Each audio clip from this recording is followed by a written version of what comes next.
Your blessings will find you.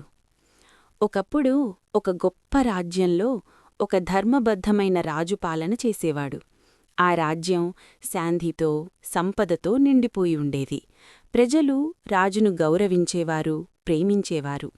ఆ రాజ్యం మధ్యలో ఒక అతి పవిత్రమైన దేవాలయం ఉండేది. ఆ దేవాలయం అంత మహిమాన్వితంగా ఉండేది కాబట్టి దూరదూరాల నుంచి ప్రజలు వచ్చి తమ బాధలు, కష్టాలు, కోరికలు అన్నీ దేవుని ముందు పెట్టేవారు. రాజు ప్రతిరోజూ ఉదయం తప్పకుండా దేవాలయానికి వచ్చేవాడు.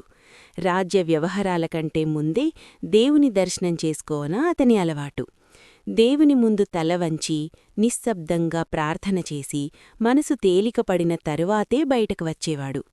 అలా ప్రతిరోజూ దేవాలయానికి వస్తూ పోతూ రాజు ఒకే దృశ్యాన్ని గమనించేవాడు. దేవాలయం మెట్ల రెండు వైపులా ఇద్దరు బిచ్చగాళ్లు కూర్చునేవాడు.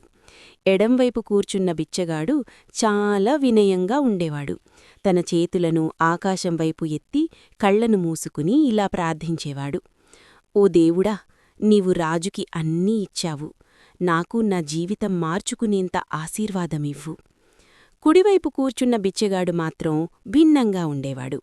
అతను తన చేతులను రాజువైపు చాపి ఇలా అడిగేవాడు. ఓ రాజా, దేవుడు నీకు ఎంతో ఇచ్చాడు. నువ్వే నాకు కొంచెమివ్వు. ఈ మాటలు రాజు ఎన్నో రోజులుగా వింటూనే ఉన్నాడు. మొదట్లో పెద్దగా పట్టించుకోలేదు. కాని ఒకరోజు రాజభవనంలో ఒంటరిగా కూర్చుని ఆలోచిస్తున్నప్పుడు ఆ ఇద్దరి బిచ్చగాళ్ల మాటలు అతని మనసులో తిరిగాయి. ఇద్దరూ ఒకే స్థితిలో ఉన్నారు. ఇద్దరూ అడుగుతున్నారు. కాని వారి నమ్మకం వేరువేరు దారుల్లో ఉంది. ఒకడు దేవుణ్ణి నమ్ముతున్నాడు, ఇంకొకడు మనిషిని మాత్రమే నమ్ముతున్నాడు. ఈ ఆలోచన రాజును లోతుగా ఆలోచించేలా చేసింది. అతను తన మంత్రిని పిలిచాడు. రాజు మంత్రితో ఇలా అన్నాడు. రేపు నేను రాజ్యం వెలుకలికి వెళుతున్నాను. నేను లేనప్పుడు కుడివైపు బిచ్చగాడికి నా పేరుతో ఒక తీపి పాయసమివ్వు. ఆ పాయసం అడుగున బంగారు నాణాలు దాచు. అతను దాన్ని పూర్తిగా తింటే అతని జీవితం మారిపోతుంది. మంత్రి తలవంచి అంగీకరించాడు. మరుసటి రోజు ఉదయం రాజభవనంలో ప్రత్యేకంగా పాయసం తయారుచేశారు. బంగారు నాణాలను గిన్నె అడుగున జాగ్రత్తగా దాచారు. మంత్రి దేవాలయానికి వచ్చి కుడివైపు బిచ్చగాణ్ణి చూసి ఇలా అన్నాడు. ఇది రాజు నీకోసం పంపాడు. ఆ మాటలు వినగానే ఆ బిచ్చగాడి ముఖంలో ఆనందం మెరిసింది. చివరికి రాజు నా మాట విన్నాడు అని అనుకున్నాడు. అతను అత్యాశతో పాయసం తినడం మొదలుపెట్టాడు.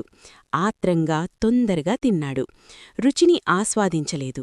లోతు చూడలేదు. సగం తిన్న తర్వాత అతను ఎడంవైపు బిచ్చగాణ్ణి చూసి అహంకారంతో ఇలా అన్నాడు. ఇది రాజు పంపిన ఆహారం. నీ జీవితంలో ఇలాంటి భోజనం నీవు ఎప్పటికీ చూడవు అని చెప్పి మిగిలిన పాయసం గిన్నెను అతనివైపు నిర్లక్ష్యంగా తోసేశాడు. ఎడంవైపు బిచ్చగాడు కోపపడలేదు. అహంకారం చూపలేదు. శాంతంగా చిరునవ్వు నవ్వి ఇలా అన్నాడు. నేను తరువాత తింటాను. ఆ గిన్నెను ఎంతో జాగ్రత్తగా తీసుకెళ్లాడు. సాయంత్రం నిశ్శబ్దంగా కూర్చుని నెమ్మదిగా పాయసం తినడం ప్రారంభించాడు. ప్రతి ముద్దతో దేవుడికి కృతజ్ఞతలు చెప్పుకున్నాడు. అంతలో అతని చెంచా ఏదో గట్టిదాన్ని తాకింది. అతనొక్కసారిగా ఆగిపోయాడు. మళ్ళీ చూశాడు. అక్కడ బంగారు నాణాలు. అతని కళ్లలో ఆనందంతో కన్నీళ్లు నిండాయి. చేతులు కంపించాయి. దేవుడా, నీవు నిజంగా నా ప్రార్థన విన్నావు. ఆ రోజునుంచి అతని జీవితం పూర్తిగా మారిపోయింది.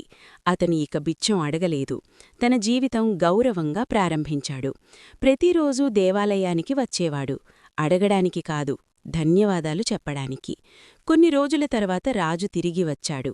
దేవాలయానికి వచ్చి మంత్రిని అడిగాడు. ఆ ఇద్దరు బిచ్చగాళ్లు ఇప్పుడెక్కడున్నారు? మంత్రి సమాధానం చెప్పాడు. కుడివైపు బిచ్చగాడు ఇంకా అక్కడే ఉన్నాడు, ఖాళీ చేతులతో. ఎడంవైపు బిచ్చగాడు దేవాలయంలో దేవుడికి కృతజ్ఞతలు చెప్తున్నాడు. ఆ మాటలు విని రాజు నెమ్మదిగా తల ఊపాడు. అప్పుడతను అన్నాడు. నేను బహుమతి పంపాను, కాని ఆశీర్వాదం దేవుణ్ణి నమ్మినవాడికే చేరింది. ఎవరికి ఏది రాసి ఉందో అది తప్పక అతనిని చేరుతుంది. దేవుడి ఇవ్వాలనుకుంటే ఎవ్వరూ ఆపలేరు. ఈ కథ మనకు చెప్పే సత్యం ఇదే. జీవితం ఎంత కష్టంగా ఉన్నా, ఎన్ని మడుపులు తిరిగినా నీకు రాసిన ఆశీర్వాదాలు నిన్ను తప్పక చేరుతాయి. మనుషులపైన కాదు, పరిస్థితులపైన కాదు, దేవుడిపై నమ్మకం పెట్టు. ఎందుకంటే your blessings will find you.